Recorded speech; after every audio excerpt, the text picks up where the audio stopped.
Hello po! Alam niyo ba na mas pinadali pa ng COMELEC ang pagboto para sa mga nasa vulnerable sectors? Para sa ating senior citizens, persons with disability at pregnant voters, may priority polling place na para lang sa inyo.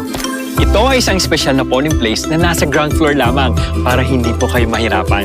Pero dapat, hindi ka nakarehistro sa accessible polling place. May early voting hours din from 5 a.m. to 7 a.m. Pwede na kayong bumoto sa mga voting centers at piling malls. Iwas sa maraming tao, mas safe para sa inyo.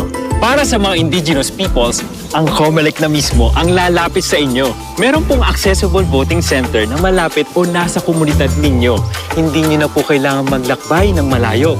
Ang mga persons deprived of liberty naman ay maaaring bumoto sa special polling place na nandyan mismo sa inyong jail facility. Kaya huwag mag-alala.